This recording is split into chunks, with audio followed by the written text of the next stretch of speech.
ပါလက်စတိုင်းတွေပိုင်ဆိုင်တဲ့တိုးကိုဂျူးအခြေချတောင်းရန်လူတွေကခိုးယူနေကြတာပါဒီလိုသူများပစ္စည်းကိုခိုးယူတဲ့အခြေချတောင်းရန်လူတွေကိုအစ္စရေးစစ်တပ်ကလုံခြုံရေးပေးခဲ့ပါတယ်ပါလက်စတိုင်းနိုင်ငံအနောက်ဘက်ကမှမေလ15ရက်နေ့ကဖြစ်ပွားခဲ့တာပါနာဇီယန်ကြောင့်ဥရောပကနေထွက်ပြေးလာရတဲ့ဂျူးဒုက္ခသည်တွေဟာ1948ခုနှစ်မှာပါလက်စတိုင်းတွေရဲ့နေမြေကိုခိုးယူခဲ့ပါတယ်။သူရဲ့မျိုးဆက်တွေကတော့ဒီကနေ့ဒီအမွေကိုဆက်ခံပြီးပါလက်စတိုင်းရဲ့နေမြေပြင်းပါလက်စတိုင်းတွေပိုင်ဆိုင်တဲ့ပစ္စည်းမှန်သမျှကိုနေ့စဉ်နဲ့အမျှခိုးယူနေကြပါတယ်။ဒါကတော့1944ခုနှစ်မှာနာဇီယန်ကြောင့်ဥရောပကနေထွက်ပြေးလာတဲ့ဂျူးတွေပါလက်စတိုင်းတွေကိုဝင်ရောက်လာတဲ့ပုံရိပ်ပါ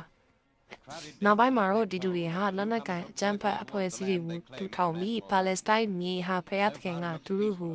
ပေးထားတယ်လို့ကြွေးကြော်ကပါလက်စတိုင်းတွေကိုတပ်ဖြတ်မောင်းထုတ်ပြီး1948ခုနှစ်မှာအစ္စရေးနိုင်ငံအဖြစ်ထူထောင်ခဲ့ပါတယ်